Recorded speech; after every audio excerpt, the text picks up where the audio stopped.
কত সুন্দর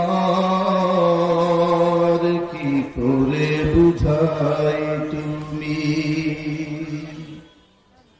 কত সুন্দর কি করে বুঝাই, কোন ভাষা পাই না খুঁজে তোমার তুলনা তুমি নিজে,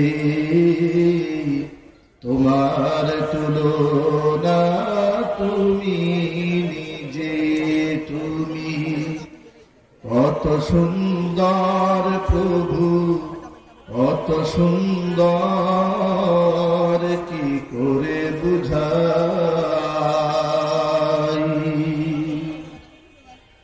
বেকারার প্রজাপতি গোলাপের মুখে কি করে দোলাই পাখা বুক ভরা সুখে, বেকারার প্রজাপতি গোলাপের মুখে কি করে দোলাই পাখা বুক ভরা সুখে,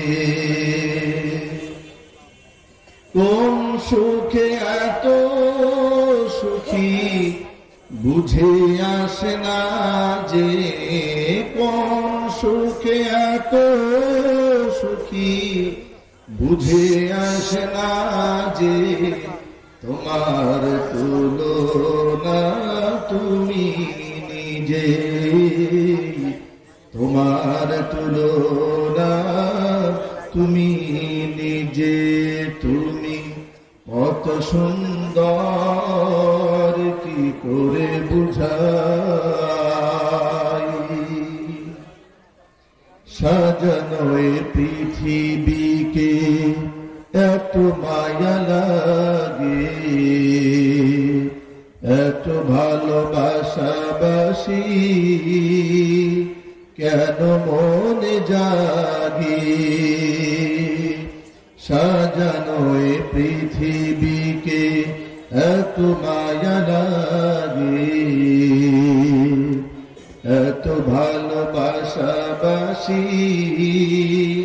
কেন মনে জাগে,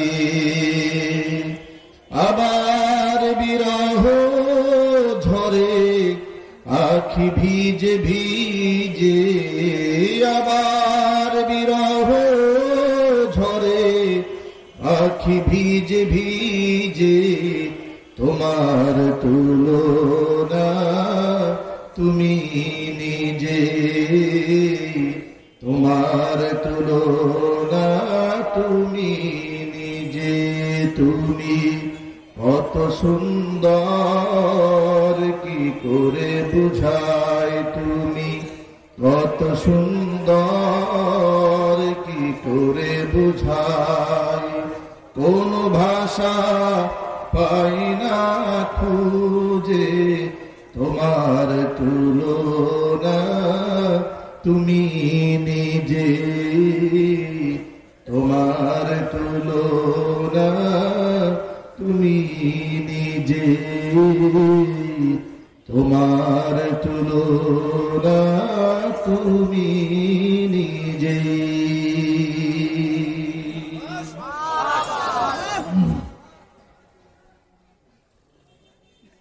ঐতিহ্যবাহী তাহজিবুল উম্মাহ মহিলা মাদ্রাসা কর্তৃক আয়োজিত তৃতীয় বার্ষিক ওয়াজ ও দোয়া মাহফিলের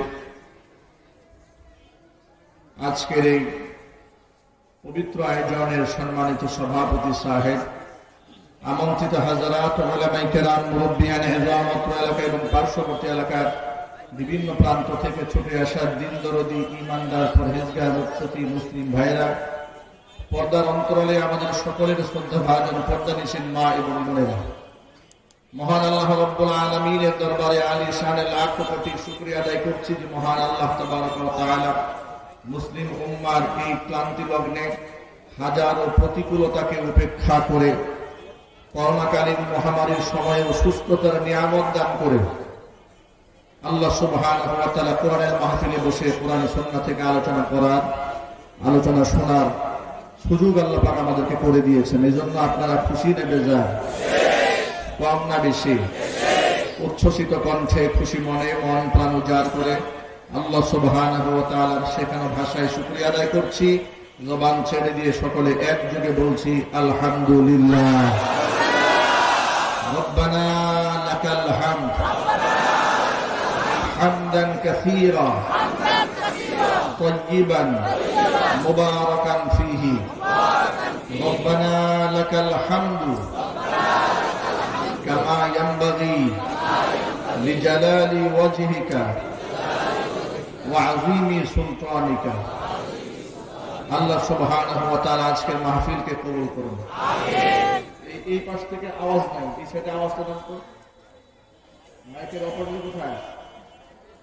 এই জায়গাতে কোনো আওয়াজই নেই। স্টেজে আওয়াজ নেই। আল্লাহ সুবহানাহু ওয়া তাআলা আজকের মাহফিলের ওসিলা করে অত্র অঞ্চলের সর্বস্তরের মানুষকে হেদায়েতে কামিলা নসিব করেন। আমিন। এই মহিলা মাদ্রাসাকে আল্লাহ পাক কিয়ামত পর্যন্ত কবুল করুন। আমিন। মাদ্রাসার সমস্ত হাজাত এবং জরুরত আল্লাহ পাক তার গায়বে খাজানা থেকে মিটিয়ে দিন। আমিন। এটি একটি মহিলা মাদ্রাসার মাহফিল। ইসলাম এমন একটি অনন্য অসাধারণ ধর্ম, যে ধর্মে জ্ঞান ইলম অর্জনের এত বেশি গুরুত্ব আরোপ করা হয়েছে। এখানে নারী এবং পুরুষকে বিভাজন করা হয় না। নবী করিম সাল্লাল্লাহু আলাইহি ওয়াসাল্লাম বলেছেন, তালাবুল ইলমি ফরিদাতুন আলা কুল্লি মুসলিমিন ওয়া মুসলিমা। প্রত্যেক মুসলিম নরনারীর জন্য জ্ঞান অর্জন করা, ইলম অর্জন করা ফরজ।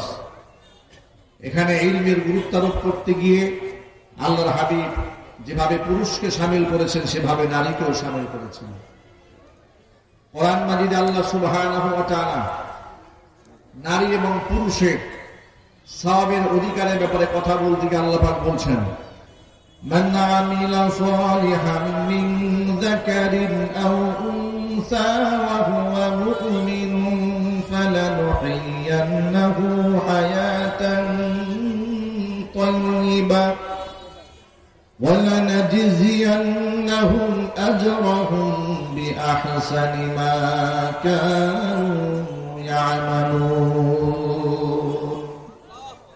ভালো কাজ ইমানের সাথে যেই করুক, নারী হোক কিংবা পুরুষ, ইমানের সাথে যদি ভালো কাজ করে তাকে আমি দুটি পুরস্কার দেব। একটা পুরস্কার দেব দুনিয়াতে, আরেকটা পুরস্কার দেব আখিরাতে। দুনিয়ার পুরস্কার হচ্ছে ফালানুহয়িন্নাহু হায়াতান তাইয়্যিবা, তাকে আমি উত্তম জিন্দেগি উপহার দেব। কিয়ামতের মাঠে আমলের হাজারো গ্রেট মার্ক থাকবে, মধ্যম পন্থার আমল, নিম্নমানের আমল, সমস্ত মার্কগুলাকে ভেঙে দিয়ে সর্বোচ্চ মানের মর্যাদায় উত্তীর্ণ করে তাকে আমি জান্নাত দান করে দেব। এখানে আল্লাহ পাক নারী এবং পুরুষ উভয়কেই শামিল করেছেন। কোরআন মাজিদে আল্লাহ সুবহানাহু ওয়া তাআলা যেভাবে নারীদের অধিকারে, পুরুষের অধিকারের কথা বলেছেন, নারীদের অধিকারের কথা বলেছেন। নারীদেরকে কোনো ক্ষেত্রেই অবমূল্যায়ন করা হয়নি ইসলামে। তাদের পৈতৃক সম্পত্তির মধ্যে অধিকার আল্লাহ পাক প্রতিষ্ঠিত করেছেন। নারী জন্মের পর সন্তান হিসেবে তার অধিকার ইসলাম প্রতিষ্ঠিত করেছে। কন্যা হিসেবে তার অধিকার প্রতিষ্ঠিত করা হয়েছে, স্ত্রী হিসেবে অধিকার প্রতিষ্ঠিত করা হয়েছে, মা হিসেবে তাকে তো সীমাহীন মর্যাদায় প্রতিষ্ঠিত করা হয়েছে। এভাবে সকল ক্ষেত্রে নারীদের সুমহান মর্যাদা শরিয়াতে ইসলাম প্রতিষ্ঠিত করে দিয়েছে। আল্লাহ সুবহানাহু ওয়া তাআলা আমার মা বোনদেরকে শরীয়তের বিধিবিধানগুলো মেনে চলে নিজের মর্যাদাকে অটুট রাখার তৌফিক দান করেন। জোরে বলা আমিন। জান্নাতি যেভাবে নারীরা হবে, পুরুষরাও জান্নাতি হবে, নারীরাও হবে। জাহান্নামে পুরুষরাও হবে, নারীরাও হবে। তবে আল্লাহর হাবিব সাল্লাল্লাহু আলাইহি ওয়াসাল্লাম বলেছেন যে, হে নারীরা, ইন্নী উরিতুকুন্না আকসারা আহলিন নার, আমাকে দেখানো হয়েছে জাহান্নামের অধিকাংশ মানুষদেরকে আমি দেখেছি, পৃথিবীর নারীরা অধিকাংশ ক্ষেত্রে জাহান্নামে হয়েছে। নারীরা জাহান্নামী হওয়ার পেছনে বড়দের দুটো কারণ হাদিস শরীফের মধ্যে পাওয়া যায়। এক হচ্ছে তাকফুরুল আশির, স্বামীর নাফরমানি করা। আরেকটা হচ্ছে তাকফুরুল লানা, অধিক পরিমাণ অভিসংবাদ দেওয়া এবং লানত পেশ করা। মাইকের আওয়াজ বাহিরে যাচ্ছে, অসংখ্য মিডিয়া কথাগুলো কাভারেজ দিচ্ছে, রেকর্ড হচ্ছে। এই কথাগুলো আমার মা বোনরা শুনতে পাবেন। আমি আমার মা বোনদের জন্য অল্প কয়েকটা কথা বলবো। আল্লাহর হাবিব সাল্লাল্লাহু আলাইহি সাল্লাম বলেছেন, আল্লাহ পাক আমাকে জান্নাত জাহান্নাম দুটোই দেখিয়েছেন। আমি যখন জাহান্নামের দিকে উঁকি মারলাম, ইত্তলাতু ফিন্নার, জাহান্নামের দিকে যখন উঁকি মারলাম, ফারাআইতু আকসার আহলিন নিসা, সেখানে জাহান্নামের মধ্যে আমি অধিকাংশ নারী দেখতে পেয়েছি। জোরে জোরে বলেন নাউযুবিল্লাহ। নারীরা বেশি যাওয়ার পেছনে বড় দুটো কারণ। এক হচ্ছে স্বামীর নাফরমানি করা, আরেক হচ্ছে অধিকতর লানত পেশ করা। ভাইরা আমার, নারীদের জন্য আল্লাহ সুবহানাহু ওয়া তাআলা জান্নাতকে এভাবে সহজ করেছেন, লক্ষ্য করেন। বিশ্বনবী সাল্লাল্লাহু আলাইহি সাল্লাম বলেছেন, আল মারআতু ইযা সাল্লাত খামসাহা, মানুষ নারীরা যদি 5 ওয়াক্ত নামাজ ঠিকঠাক মতো আদায় করে, ওয়া সামাত শাহরাহা, রমজান মাসে রোজা যদি ঠিকঠাক মতো আদায় করে, ওয়া আতাআত বালাহা, স্বামীর আনুগত্য করে, ওয়া আহসানাত ফারজাহা, এবং নিজের সতীত্বের হিফাজত করে, এই 4টা কাজ যে নারী করবে, তাদখুলু বিআইয়ি বাবিন মিন আবওয়াবিল জান্নাতি শাআতি ইয়াউমাল কিয়ামাহ, কিয়ামতের দিন জান্নাতের 8টি দরজা, যেই দরজা দিয়ে খুশি ওই দরজা দিয়া এই নারী আল্লাহর জান্নাতে চলে যাবে। এক নাম্বার হচ্ছে তাকে নামাজি হতে হবে। 2 নাম্বার স্বামীর প্রতি আনুগত্যশীল হতে হবে। 3 নাম্বার সতীত্বের হিফাজতকারী হতে হবে। অবশ্যই রমজান মাসে রোজা রাখতে হবে। এই কাজগুলো যদি আমার মা বোনরা করতে পারে, তাহলে সেই নারী জান্নাতি নারী। জোরে বলুন সুবহানাল্লাহ। বিশ্বনবী সাল্লাল্লাহু আলাইহি সাল্লাম বলেন, আফদালু নিসাই আহলিল জান্নাহ, জান্নাতে যত নারীরা প্রবেশ করবে তাদের মধ্যে 4 জন নারী হচ্ছে সবচেয়ে শ্রেষ্ঠ। কয়জন? সবাই বলেন না, কয়জন? 4 জন নারী হচ্ছে জান্নাতের সমস্ত রমণীদের মধ্যে সর্দারতম রমণী, শ্রেষ্ঠতম রমণী। এদের মধ্যে 1 নাম্বার হচ্ছে খাদিজা রাদিয়াল্লাহু তাআলা আনহা, 2 নাম্বার হচ্ছে হযরত ফাতিমাতুজ জাহরা রাদিয়াল্লাহু তাআলা আনহা, 3 নাম্বার হচ্ছে হযরত মারিয়াম, 4 নাম্বার ইমরাআত ফিরাউন আসিয়া।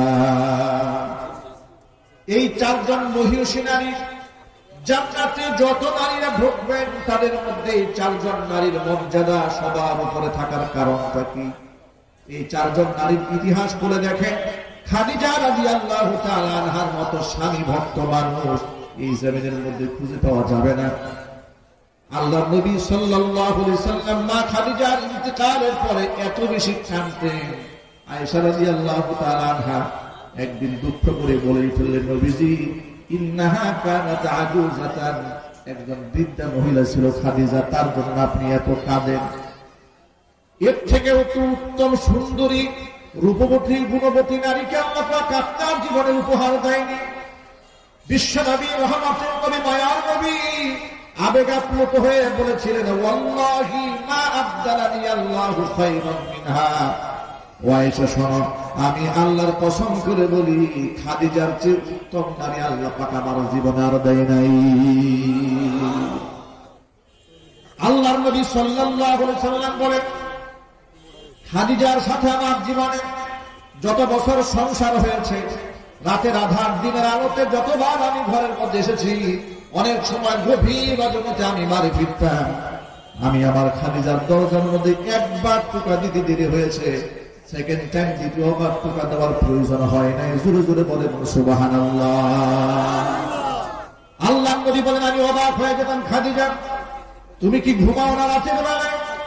একটা বার ডাক দেওয়ার সাথে সাথে কিভাবে একজন মানুষ দরজা খুলে দেয়?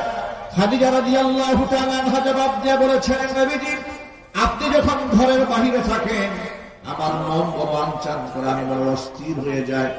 আমার নবী দিনের কাজে ঘর থেকে বের হয়েছে, তার চতুর্দিকে শত্রু, না জানি কোনো দুঃসংবাদ আছে কিনা, না জানি তিনি কোনো বিপদগ্রস্ত হয়ে যান কিনা। এই পেরেশানি নিয়ে আমি সময় কাটাই। আমার একটা সেকেন্ডের জন্য বিছানায় পিঠ লাগাতে পারি না। প্রচন্ড ঘুম যদি ধরে যায় দরজার সাথে দাঁড়ায় দাঁড়ায় হেলান দিয়ে ঘুমায়।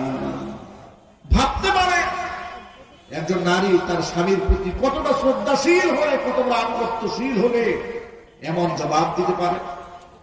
55 বছর বয়সের একজন নারী খাদিজাতুল কুবরা রাদিয়াল্লাহু তাআলা আনহা, হীরা গুহা আপনারা দেখেছেন যারা মক্কা মদিনায় গিয়েছেন, মক্কায় যারা গিয়েছেন তারা দেখেছেন কত উঁচু পাহাড়। এই পাহাড় বেয়ে বেয়ে তিনি খাবার নিয়ে যেতেন তার স্বামীর জন্য। আল্লাহু আকবার বলবেন না? স্বামীর জন্য খাবার নিয়ে যেতেন মা খাদিজাতুল কুবরা রাদিয়াল্লাহু তাআলা আনহা। জিবরাইল আলাইহিস সালাতু ওয়াস সালাম একদিন হীরা গুহায় আল্লাহর নবীকে সালাম দিলেন আর বলে গেলেন, ইয়া রাসূলুল্লাহ, আপনার স্ত্রী খাদিজা আপনার জন্য খাবার তরকারি নিয়ে আসছে। আপনার স্ত্রী খাদিজা যখন আপনার সামনে আসবে তখন আমার পক্ষ থেকে এবং আল্লাহর পক্ষ থেকে তাকে সালাম জানাবে। ওয়াবাশশিরহা বিবাইতিন ফিল জান্নাহ, এবং তাকে জান্নাতের মধ্যে একটা বাড়ির সুসংবাদ দেবেন। চিল্লায় বলেন আল্লাহু আকবার। ভাইরা আমার, মা বোনেরা আমার, যারা আমার কথাগুলো শুনতে পাচ্ছেন, আমি আমার মা বোনদেরকে বলছি, মা বোনেরা, স্বামীর আনুগত্যের মধ্যে আল্লাহ পাক আপনার জান্নাতের ঠিকানা রেখে দিয়েছেন, দুনিয়ার সম্মান রেখে দিয়েছেন, আখিরাতের সম্মান রেখে দিয়েছেন। এই জন্য উত্তম রমণী হতে হবে। জান্নাতি রমণী হতে চাইলে পবিত্র নারী হতে হবে। সাহাবায়ে কেরাম রাদিয়াল্লাহু তাআলা আনহুম আজমাইন প্রশ্ন করলেন, খায়রুন নিসা মান হুন্না খায়রুন নিসা, নবীজি উত্তম রমণী শ্রেষ্ঠ নারী কারা? শ্রেষ্ঠ নারী কারা? রাসূল পাক সাল্লাল্লাহু আলাইহি ওয়াসাল্লাম জবাব দিয়ে বলছেন, উত্তম নারী ইমরাতুন ইযা আবসারতাহা সাররাতকা, যখন তুমি তোমার সেই স্ত্রীর দিকে তাকাবে তোমার স্ত্রী তোমাকে খুশি করে ফেলবে। আল্লাহু আকবার। তার দিকে নজর করলে তোমার দিলটা ঠান্ডা হয়ে যাবে। যখন তুমি তাকে কোনো কাজের নির্দেশ প্রদান করবে তখন তোমার আনুগত্য করবে। যখন তুমি বাড়ির বাহিরে থাকবে তখন নিজের সতীত্বের ব্যাপারে এবং তোমার সম্পদের ব্যাপারে সে যত্নবান থাকবে। চিল্লাবেন আল্লাহু আকবার। এই সমস্ত গুণ যে নারীর মধ্যে থাকবে, নবী করিম সাল্লাল্লাহু আলাইহি সাল্লাম বলেছেন এই সমস্ত নারী হচ্ছে খায়রুন নিসা, নারীদের মধ্যে শ্রেষ্ঠ নারী।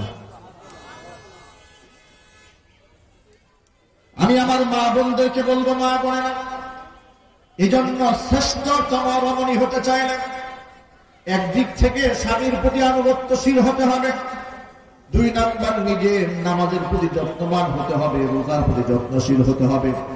নামাজ রোজার সাথে সাথে স্বামীর আনুগত্য করা এবং সতীত্বের হেফাজত করা, এই সমস্ত কোয়ালিটি যার মধ্যে থাকবে তারা হয়ে যাবে শ্রেষ্ঠতম নারী। খাদিজাতুল কুবরা রাদিয়াল্লাহু তাআলা আনহা হচ্ছে আমার মা বোনদের জন্য এক অনন্য অসাধারণ নজিরা। তাকে দেখে মা বোনরা স্বপ্ন দেখতে পারেন, আমি আমার স্বামীর সাথে এমন আনুগত্যশীল একজন স্ত্রী হিসেবে আমি জীবন কাটাতে চাই। আল্লাহ যেন মা বোনদেরকে কবুল করেন। আরো জোরে বলবো আমিন। শ্রেষ্ঠতম রমণী হযরতে মারিয়াম, যখন তার গর্ভে বাচ্চা ফুঁকে দেওয়া হয়েছে, জিবরাইল আলাইহিস সালাতু ওয়াস সালাম যখন এসে বলেছিলেন, আমি আপনার কাছে এসেছি, আনা রাসূলু রাব্বিক লিআহাবা লাকি গুলামান যাকিয়া, আল্লাহর পক্ষ থেকে আমি এসেছি আপনার গর্ভে একটা পবিত্র সন্তান উপহার দেওয়ার জন্য। মারিয়াম কি বললেন? আন্না ইয়াকুনু লি গুলাম ওয়া লাম ইয়ামসাসনি বাশারু ওয়া লাম আকু বাগিয়া, কোন পুরুষ আমাকে স্পর্শ করেনি আর আমি কোন খারাপ মহিলা নই, আমার বাচ্চা হবে কিভাবে? কি করে আমার সন্তান হবে? এখান থেকে একটা প্রশ্নের জবাব রয়েছে মা বোনদের জন্য। জবাব হচ্ছে, এই নারী তখন তার গায়ে যৌবন এসেছে। কিতাবের মধ্যে সে কোনো কোনো বর্ণনায় 13, 14 কিংবা 15 এর মাঝামাঝি তার বয়স ছিল। এই বয়সে তাকে যখন জিবরিল আলাইহিস সালাতু ওয়াস সালাম এসে বললেন, আনা রাসূলু রাব্বিক লিআহাবা লাকি গুলামান যাকিয়া, আমি আপনাকে একটা পবিত্র সন্তান উপহার দিতে এসেছি, তখন হযরত মারিয়াম জবাব দিয়ে বললেন, আন্না আমি কোন নষ্টা মহিলা নই, খারাপ মহিলা নই, কোন পুরুষ আমাকে বৈধভাবে স্পর্শ করেনি, আমার সাথে কারোর সাথে অবৈধ সঙ্গম হয় না। আল্লাহু আকবার বলেন। আয়াত দ্বারা প্রমাণিত হয় মারিয়াম আলাইহিস সালাতু ওয়াস সালাম ছিলেন একজন কুমারী, পবিত্র নারী, সতীসাধ্বী নারী, যার প্রশংসা আল্লাহ পাক কোরআন মাজিদের মধ্যে দিয়ে দিয়েছেন। এই জন্য তামাম পৃথিবীর সমস্ত নারীদের জন্য বিবাহ বহির্ভূত ভাবে অবৈধ সঙ্গম যারা করেন তারা হচ্ছে নিকৃষ্ট নারী। তাদের শিক্ষা নেওয়া উচিত হযরত মারিয়াম আলাইহিস সালাতু ওয়াস সালামকে দেখে। অবৈধ বয়ফ্রেন্ড গার্লফ্রেন্ড কালচার যারা লালন করছেন, এটা ঢাকা সিটি অসংখ্য মেয়েরা ছেলেরা অবৈধ প্রেম ভালোবাসা করছে। জুড়ে বলুন ঠিক কিনা? অত্যন্ত দুঃখজনক হলেও সত্য কথা, আমাদের মিডিয়াগুলো, টেলিভিশন চ্যানেলগুলো বাল্য বিবাহ নিয়ে যতটা ব্যাকুল, এর অর্ধেক ব্যাকুলতা যদি তাদের বাল্য প্রেম নিয়ে থাকতো, এই দেশটা অনেক ভালো হয়ে যেত। বাল্য প্রেম নিয়ে তাদের কোনো মাথা ব্যথা না, কিন্তু বাল্য বিবাহের নামে অসংখ্য উপযুক্ত মেয়েদের বিবাহ যারা ভেঙে দিচ্ছে, সমাজের জেনা ব্যভিচারকে তারাই সমাজের মধ্যে উৎসায় দিচ্ছে, তারাই সমাজের মধ্যে ব্যভিচার সৃষ্টি করছে। একটা মেয়ের যখন 16-17 বছর বয়স হয়ে যায়, তখন তার বিবাহের উপযুক্ত হতে বাকি থাকে। আপনাদেরকে ছোট্ট একটা তথ্য দিয়ে দেই, 95% মুসলমানের এই সোনার বাংলাদেশে এখনো অসংখ্য অপকর্ম রয়েছে যার ব্যাপারে আমরা সচেতন নই। বাল্য বিবাহের ধোঁয়া তুলে অসংখ্য পবিত্র বন্ধনকে নষ্ট করে দেওয়া হয়। 18 বছর আগে মেয়েকে বিবাহ দেওয়াই যাবে না, কিন্তু আপনি জানেন না এই বাংলাদেশে আবার ভিন্ন রকম আইন রয়েছে। সেক্স ওয়ার্কার, যৌনকর্মী যারা আছে, যৌন পল্লীতে যারা দেহ আদান প্রদান করেন, সেই নারীদের জন্য আইন হচ্ছে একটা মেয়ে যদি 12 বছর বয়স হয়ে যায় তাহলে সে যৌনকর্মী হতে পারে। আরো আস্তে আস্তে নাউজুবিল্লাহ। আচ্ছা, এই আইনগুলো কারা তৈরি করলো? ব্রিটিশরাই আইন তৈরি করেছে। সে আইন এখনো পর্যন্ত বাংলাদেশে চলছে। 12 বছর হয়ে গেলে তিনি পতিতা হতে পারবেন, কিন্তু 14 বছর 16 বছর হলেও তিনি বিবাহিতা স্ত্রী হতে পারবেন না। এরকম জুলুম চলছে বিধায় আনুষ্কার মতো অসংখ্য মহিলা ধর্ষিত হয়েছে, তাদেরকে গলা টিপে হত্যা করা হচ্ছে।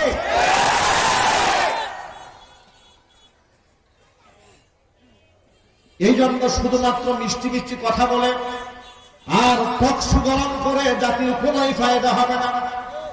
এ জাতি বহুবার দেখেছে বুদ্ধিভিত্তিক ভাবে বুদ্ধিজীবীদের কথা অনুযায়ী সমাজ পরিচালনা করার কারণে তারা ধর্ষণ বন্ধ করতে পারে না, ইফতিজিং বন্ধ করতে পারে না, খুন খারাপি বন্ধ করতে পারে না। দুদিন আগে আপনারা দেখেছেন মদ পান করে নাইট ক্লাবে গিয়ে ড্রিঙ্কস করার কারণে নারী পুরুষের উভয়ের মৃত্যু হয়েছে। আমার প্রশ্ন হচ্ছে, অবৈধভাবে নাইট ক্লাবে গেল, এখানে সেখানে যাওয়ার পর তারা মাদক সেবন করলেন, মদ পান করলেন।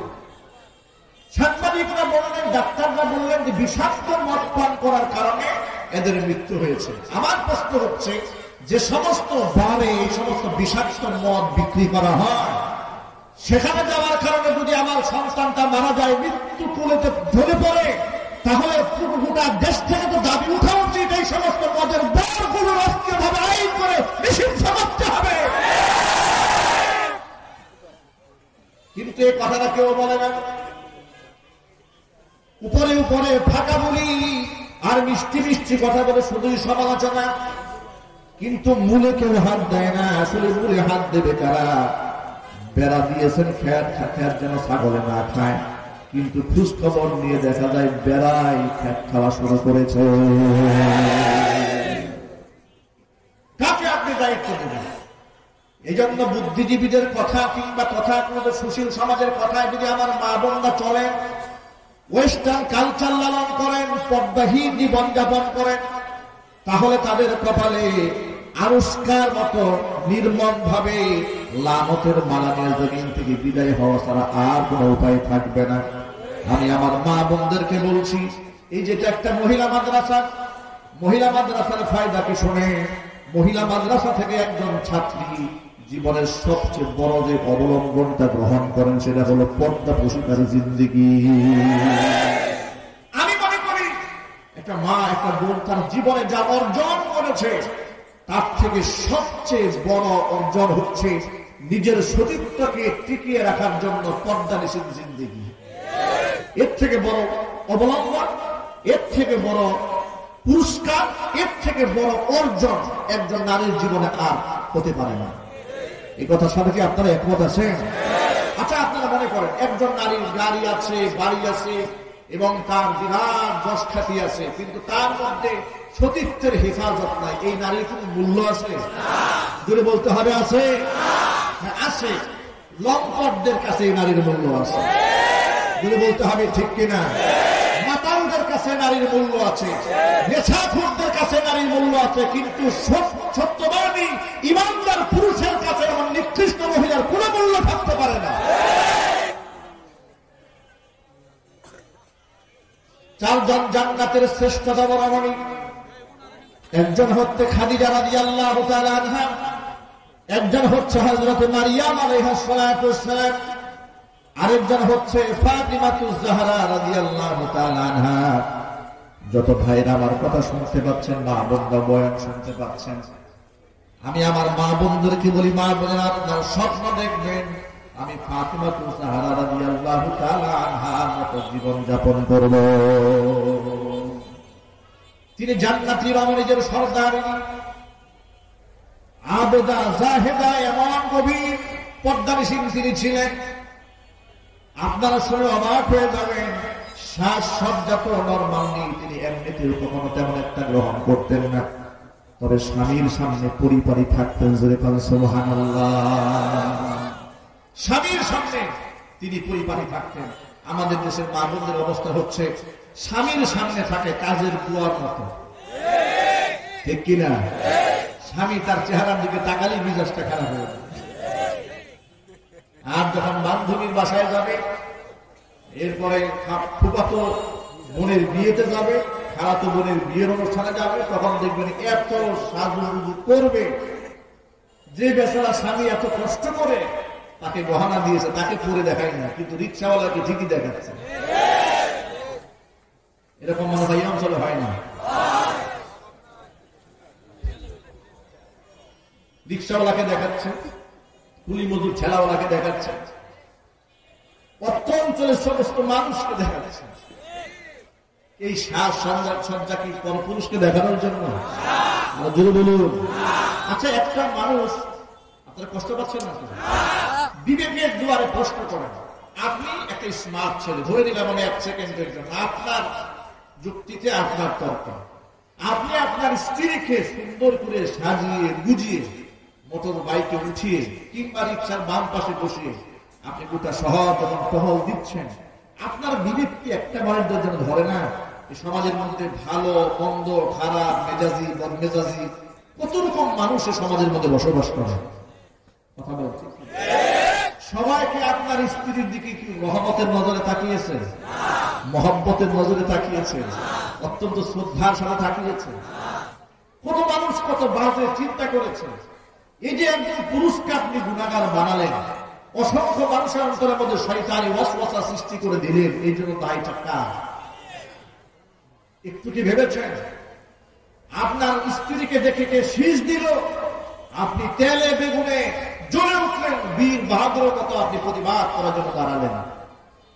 আপনি যদি এখানে ফল খুলে রাখেন, একটা যদি আম যদি আপনি ছিলে রাখেন, এর মধ্যে মাছি বসবে, এটা একটা স্বাভাবিক ব্যাপার।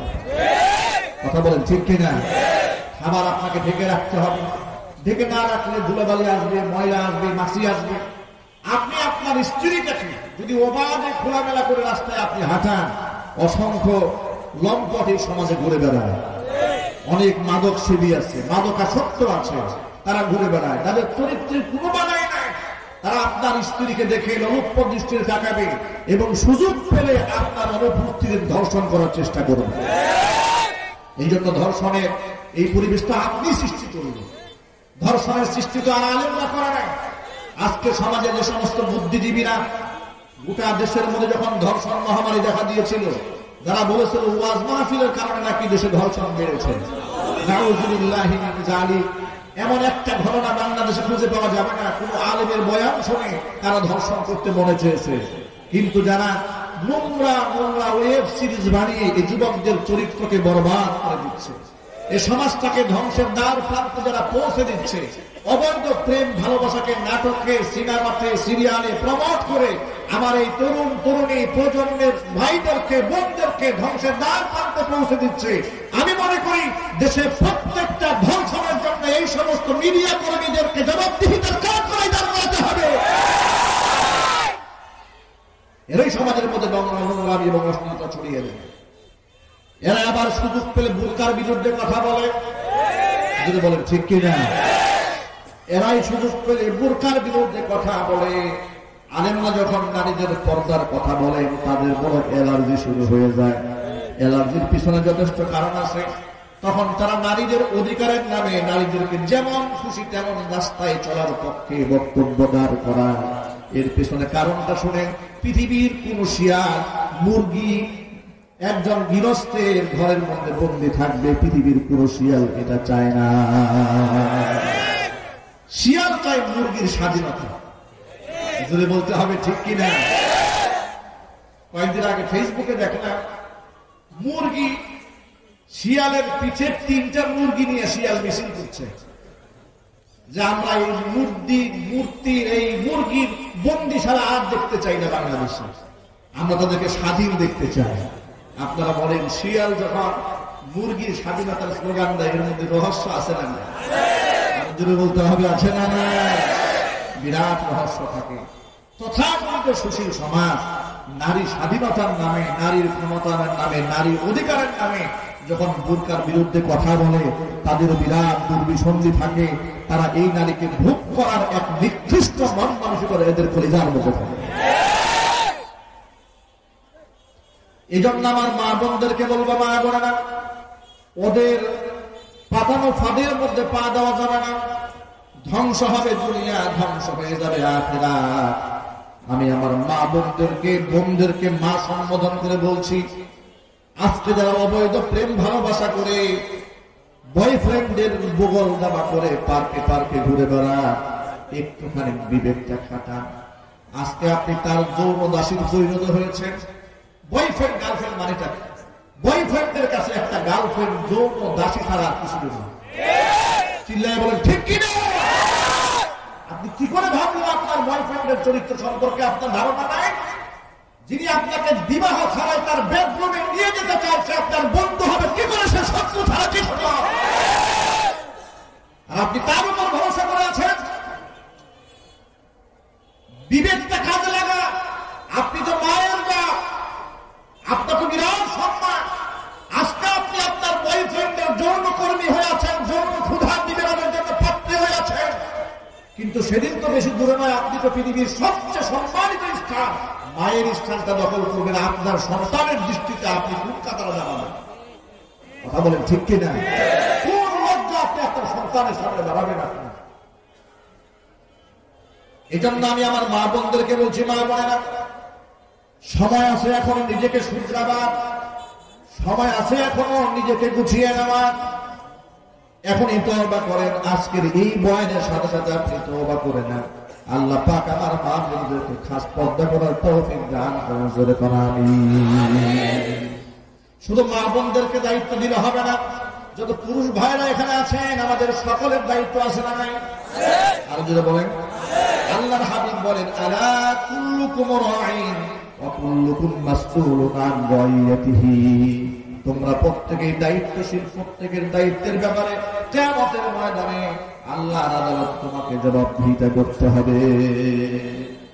যত বাবারা এখানে আছেন, যাদের মেয়ে আছে, কাকার হাত দেখি আমি, আমার মেয়ে আছে আলহামদুলিল্লাহ, মাশাআল্লাহ, অনেকের মেয়ে আছে, হাত না। আমার মেয়েদেরকে আমরা বেপরদায় ছাড়বো না, আমরা বলি ইনশাআল্লাহ। রাজি আছেন? এখানে বিবাহিত আছেন, বউ আছে ঘরে, কার কার হাত দেখি। যারা বিবাহ করেছেন, অনেকে উচ্চা করে না, কি আরেকটা করে ধান্দা আছে নাকি? মাশাআল্লাহ মাশাআল্লাহ, অনেকের বউ আছে, হাত না। নিজের স্ত্রীকে আমরা পর্দা করবো, আমরা বলি ইনশাআল্লাহ। এবার যারা বিবাহ করেননি তারা আপনার হাত তোলেন। যারা কুমার আছেন মাশাআল্লাহ মাশাআল্লাহ হাত নামান। পদ্মানিশী স্ত্রী নিজের ঘরে আনবেন এবং যৌতুক ছাড়া আনবেন ইনশাআল্লাহ। এখন একটা পরীক্ষা হয়ে যাবে, এখানে বিবাহিত এবং অবিবাহিত দুটো শ্রেণী এখানে আছে। আমি এখন এনার্জি দেখতে চাই, বিবাহিতদের মধ্যে এনার্জি বেশি নাকি অবিবাহিতদের মধ্যে? এই পরীক্ষা কি হবে? হবে। কম্পিটিশনে প্রস্তুত? এখন প্রথমে যারা অবিবাহিত তাদের একটা স্লোগান হবে লিল্লাহি তাকবীর। এটা অবিবাহিতদের স্লোগান। এখন যারা বিবাহিত আছে তাদের পালা লিল্লাহি তাকবীর। এখন জিতলো কারা? বিবাহিতরা জিতে গেছে। বিবাহিতরা সবসময় বিজয়ীদের কাতার দখল করে ফেলে। কথা বলুন ঠিক কিনা? এই জন্য যারা বিবাহ করেননি তারা অনতি বিলম্বে বিবাহ করে ফেলবেন ইনশাআল্লাহ। বিজয়ের কাতারে আপনাদেরকেও সামিল হতে হবে। রাজি আছেন? নাকি বুড়া বয়সে বিবাহ করবেন? আমি ইতিমধ্যে শুনতে পেলাম এই চড়াই এবং এই অঞ্চলে নাকি বুড়া বয়সে বিবাহ করার প্রচলন, মানে মোটামুটি যৌবন শেষ হওয়ার পালা, তখন নাকি বিবাহের বয়স হয়। নাউজুবিল্লাহ, একটু জোরে পড়েন। একটা হাদিস শোনায় দেই। বিশ্বনবী সাল্লাল্লাহু আলাইহি ওয়াসাল্লাম বলেছেন, ইয়া মাশারাশ শাবাব, হে যুবকেরা, মান ইসতাতাআ মিনকুমুল বাআতা ফালইয়াতাযাওয়াজ ফাইন্নাহু আগাদ্দু লিল বাসারি ওয়া আহসানু লিল ফারজি। হে যুবকেরা, যাদের বিবাহ করার সামর্থ্য আছে, স্ত্রীকে মহারণা দিতে পারবে কিংবা ভরণ পোষণ দিতে পারবে, তারা যেন তোমরা বিবাহ করে নাও। কি হবে বিবাহ করলে? ফাইন্নাহু আগাদ্দু লিল বাসারি, বিবাহ করলে চোখের হেফাজত হবে, ও আহসানু লিল ফারজি, লজ্জাস্থানের হেফাজত হবে। জোরে জোরে বলেন সুবহানাল্লাহ। বিবাহের মধ্যে লাভ আছে না নাই? আরো জোরে। কম না বেশি? বিরাট লাভ রয়েছে বিবাহতে। আর যদি বুড়া বয়সে বিবাহ করে বিরাট মুসিবত আছে। মুসিবত আছে না নাই? আমার এক দূর সম্পর্কের আত্মীয় বুড়ো বয়সে বিবাহ করেছে। জওয়ান স্ত্রীকে নিয়ে উনি সিএনজিতে উঠেছে। ওনার দাড়ি চুল মোটামুটি সাদা হয়ে গেছে। তো সিএনজি থেকে নেমে একটা দোকানে যাচ্ছেন। এমন সময় সিএনজির ড্রাইভার তিনি খুব বিরক্ত হয়ে যাচ্ছেন, তাকে তাড়াতাড়ি নামিয়ে দিয়ে চলে যাবেন। উনি বুঝতে পারে নাই যে উনি কাকে নিয়ে আসছেন সিএনজিতে। সিএনজিতে বসে থাকেন মহিলাকে বলে যে আপনার আব্বাকে তাড়াতাড়ি বলেন যেন ভাড়াটা দিয়ে দেয়।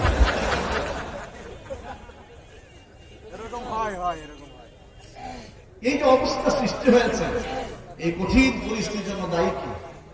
এক মাহফিল আমি যখন এই কথাটা বললাম, এই পরিস্থিতির জন্য দায়ী কে?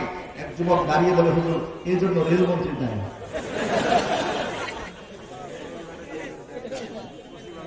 এই জন্য যুবকেরা যদি সময় মতো বিবাহ না করেন, বুড়ো বয়সে বিবাহ করবেন, বাচ্চাকে নিয়ে হেঁটে যাবে, লোকেরা বলবে আপনার দাদাকে বলেন টাকাটা দিয়ে দিন, বিরাট মুসিবত করে যাবে।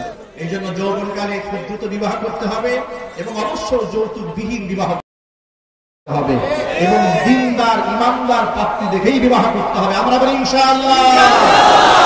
রাজি আছি তো? আল্লাহ পাক আমাদের তৌফিক দান করেন। জোরে বলুন আমিন। ওয়া আখিরু দাওয়ানা আলহামদুলিল্লাহি রাব্বিল আলামিন। আসসালামু আলাইকুম ওয়া রাহমাতুল্লাহি ওয়া বারাকাতুহু।